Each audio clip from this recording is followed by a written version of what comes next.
জামাত ইসলামের রাজনীতি কঠিন হয়ে উঠছে। দর্শক, জামাত শিবিরের জন্য অশনির সংকেত। তাদের উপর হামলা শুরু হয়ে গেছে। সেরকম কোনো সরকার বিরোধিতা না, সরকারের সাথে এখন কোনো চূড়ান্ত কনফ্লিকচুয়াল সিচুয়েশন জামাতের সাথে শুরু হয়নি। এখন পর্যন্ত যা দেখছি সেটা কুসুম কুসুম বিরোধিতা। বরং জামাতের যে সফট বিরোধিতা, এতে আবার অনেকে অসন্তুষ্ট যে এটা কোনো বিরোধিতা হয়, আওয়ামী লীগের মতো বিরোধিতা করেন। ওভারঅল আমি তো ভিতরের খবর জানি, আপনারা শুধু বাইরের দৃশ্য দেখেন। আমি একদম কোর লেভেলে আমার একটা ইন্টারাকশন আছে, যোগাযোগ আছে। বিএনপি জামাত অসাধারণ সম্পর্ক। জামাতের কোনো এমপি বা কেউ কোনো মন্ত্রীদের কাছে গেলে তারা যথেষ্ট সম্মান দেন এবং ভালো সম্পর্ক, দেখা হলে জড়িয়ে ধরেন। এই ধরনের সম্পর্ক সরকারি দল এবং বিরোধী দলের মধ্যে বাংলাদেশের ইতিহাসে কখনো ছিল না। গৃহপালিত বিরোধী দল জাতীয় party Awami League, that's different, অথবা জাতীয় পার্টি আসাম আব্দুর রব, দ্যাট ওয়াজ ডিফারেন্ট, সেটা তো গৃহপালিত। বাট দুইটা ভিন্ন মেরুর দল। আদর্শিকভাবে বিএনপি জামাতের মধ্যে অনেক পার্থক্য রয়েছে, আবার মিলও আছে। যেমন ৭১ প্রশ্নে বিএনপি জামাতের আগেই এক, তাদের মধ্যে এত সুন্দর সম্পর্ক সরকারি দল বিরোধী দল, এটা ইউনূস সরকার সে ঐকমত্য কমিশন বা ইত্যাদি ইত্যাদির ফলে। একটা জুলাই জাতীয় ঐক্য বা দীর্ঘদিন বিএনপি জামাত তো একই ছিল, তারা একে অপরকে ভুলতে পারে না, তাদের প্রেম ভুলতে পারে না। এত সুন্দর সম্পর্ক, যেখানে সরকার পতন বা ওরকম কিছুই না, রাজপথে যে আন্দোলন হচ্ছে, যেসব বিভাগীয় সমাবেশ হচ্ছে, এটা তো জাস্ট জনমত তৈরি। এইসব আন্দোলনে তো সরকার কিছু আসে যায় না। আন্দোলন হচ্ছে হরতাল অবরোধ, আন্দোলন হচ্ছে ঘেরাও করা, আন্দোলন হচ্ছে বসে পড়া, অবস্থান কর্মসূচি, দাবি আদায় না হওয়া পর্যন্ত এখান থেকে উঠবো না, রাস্তা বন্ধ, এটাকে বলে আন্দোলন। আর সমাবেশে কোনোদিন কিছু হয় না, এটা হচ্ছে জনমত তৈরি। সেই আন্দোলনের উপর হামলা করছে বিএনপি। তবে আমি নানান সমীকরণের মাধ্যমে দেখিয়েছি রাজনীতির সামনে উত্তপ্ত হয়ে উঠবে।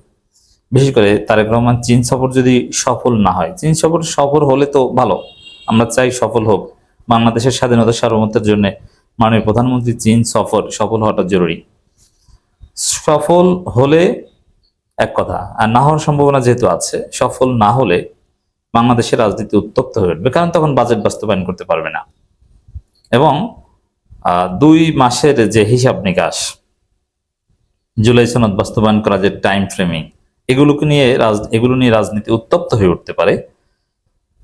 এবং জামাত বলেছে যে বেশি দিন সময় দিবে না। তো একটা পর্যায়ে পলিটিক্যাল যে সেটেলমেন্ট আছে এটা থাকবে না, বিএনপি জামাত মারামারি বেড়ে যাবে এবং আওয়ামী লীগ সেখানে ঢুকে পড়বে, একটা অস্থির পরিস্থিতি রাজনীতিতে তৈরি হবে। কিন্তু এখন পর্যন্ত তো এরকম কিছু ঘটেনি। তো এখনই যে ইতিহাসের সবচেয়ে ভালো সম্পর্ক সরকারি দল বিরোধী দলের মধ্যে, এই অবস্থায় জামাত কর্মসূচি পালন করতে গেলে পিটিয়ে প্রায় মেরে ফেলে বিএনপি। খবর দেখেন কি ঘটেছে। এই রাস্তা দিয়ে জামাতের সমাবেশে যাওয়া যাবে না, হামলায় আহত ৬। এটা কি? জামাতের খুলনা বিভাগীয় সমাবেশে বাগেরহাট থেকে কিছু লোকজন যাচ্ছিল, সেখানে তারা বলে দিয়েছে যে এই রাস্তা দিয়ে সমাবেশে যাওয়া যাবে না। ওয়াই? এই রাস্তা দিয়ে সমাবেশে যাওয়া যাবে না। আপনি চিন্তা করেছেন তারা কি মনে করে? এর মধ্যে কি সাইকোলজি আছে?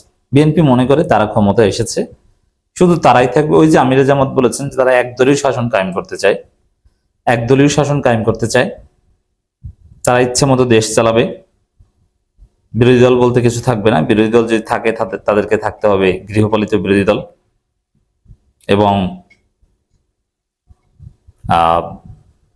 তারা ৪১ সাল পর্যন্ত ক্ষমতায় থাকবে, এটা তাদের অধিকার। কারণ এখানে আওয়ামী লীগ নাই, তাদেরকে কে ঠেকায়? জামাত ক্ষমতা আসবে, এটা তো সম্ভবই না।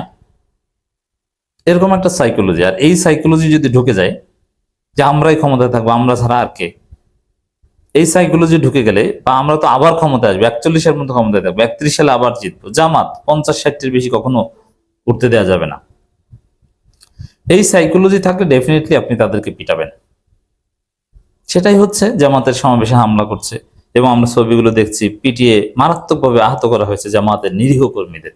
তাও আবার কোথায়? যেখানে জামাতের শক্তিশালী ঘাঁটি, যেখানে জামাতের অনেক এমপি হয়েছে, যেখানে যে জেলায় জামাত সংখ্যাগরিষ্ঠ। বাগেরহাটের ৪টা আসনের মধ্যে ৩টা পেয়েছে জামাত, একটা হচ্ছে বিএনপি।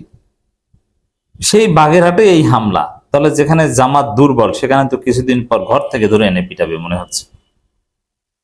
এটা অশনি সংকেত। তো এই যে বিএনপির মধ্যে যে সাইকোলজি ঢুকে গেছে যে তারা ছাড়া আর কেউ নাই, 2041 সাল পর্যন্ত ক্ষমতায় থাকবে, এ ধরনের সাইকোলজি আমি মনে করি রাজনীতিকে আরো উত্তপ্ত করে ফেলবে এবং সামনে জামাত শিবিরের রাজনীতি কঠিন হয়ে পড়বে। তবে হ্যাঁ, এই জন্যই আমি যে থিওরিটা দিই যে অঙ্কুরেই বীজ দাঁত ভেঙে দেয়া।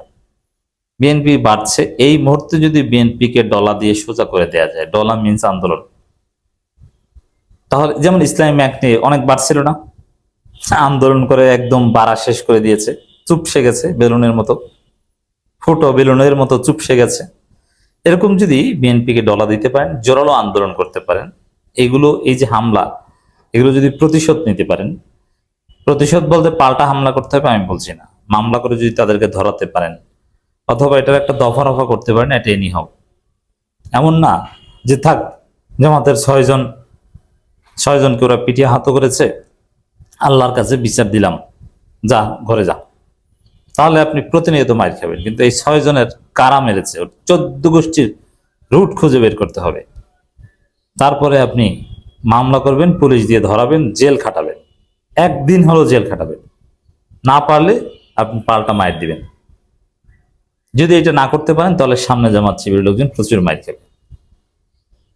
জামাতের লোকজন আপনাদেরকে রাজনৈতিক থিওরি দিয়ে শিখাই, এটা কাজে লাগবে। দিস ইজ রাজনীতি, এর বাইরে কোনো রাজনীতি। রাজনীতিতে মায়ের বদলে মায়ের, এটা হচ্ছে রাজনীতির ইনসাফ। আপনি একদম আইনি পথে গেলেও আপনি প্রতিকার পাবেন না, বিলিভ ইট অর নট, সহজভাবে বললাম। তো আপনারা যদি বাংলাদেশে সুন্দরভাবে টিকতে চান তাহলে আপনাদেরকে লড়াই করে টিকতে হবে। তবে অঙ্কুরে বীজ দাঁত ভেঙে দেওয়াটা ভালো।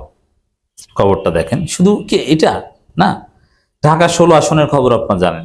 ঢাকা 16 আসনের সংসদ সদস্য হয়েছেন কর্নেল অবসরপ্রাপ্ত আব্দুল বাতেন। আমিনুল ক্রীড়া প্রতিমন্ত্রী, তাকে পরাজিত করে হয়েছেন। এই বেচারা বাতেন সাহেব, তিনি ঠিক মতো হাঁটতে পারেন না, জনগণের কাছে যেতে পারেন না, কোনো মসজিদে নামাজ পড়তেও যেতে পারেন না, প্রতিনিয়ত তার লোকজনের উপর হামলা করা হয়, প্রতিনিয়ত। মানে আমিনুলের যে প্রতিশোধ, সেই প্রতিশোধের আগুনে ঢাকা 16 জ্বলছে, পুড়ছে। তা আমিনুল প্রতিশোধ নিচ্ছেন যে আমাকে হতে দাও নাই, এমপি গিরি করবা করো, 2 দিন পর পর হামলা করে মারছে। এবং কর্নেল বাতেন হাসপাতালে দেখতে যাচ্ছেন, তিনি একজন ডাক্তার মানুষ, তিনি দেখতে যাচ্ছেন, মিছিল করছে, এরকম মাঝে মাঝে করছে, কিন্তু লাভ হচ্ছে না। মিছিল করছে, প্রতিবাদ করছে, কিন্তু বিএনপির কাউকে জেল খাটানো যাচ্ছে না, আর পাল্টা মাইরও দিতে পারছে না। এইসব মিছিল দিয়ে আপনার হবে না, প্রতিবাদ মিছিল করতে হবে, কিন্তু জাস্ট এটাই সমাধান না। যতক্ষণ পর্যন্ত প্রতিপক্ষরা মনে করবে যে মায়ের দিলে পাল্টা মায়ের খেতে হয়, টুডে অর টুমোরো, অথবা মায়ের যদি আপনি না দেন তাহলে কমপক্ষে জেল খাটতে হয়, এটা যতক্ষণ পর্যন্ত নিশ্চিত করতে না পারবেন, জাস্ট প্রতিবাদ বিক্ষোভ মিছিল, এটা দিয়ে আপনার নিরাপত্তা নিশ্চিত হবে না। এরকম সামনে আরো দেখবেন জামাত শিবিরের উপর বিএনপি হামলা করবে। এই জন্য অঙ্কুরে বীজ দাঁত ভেঙে দিতে হবে।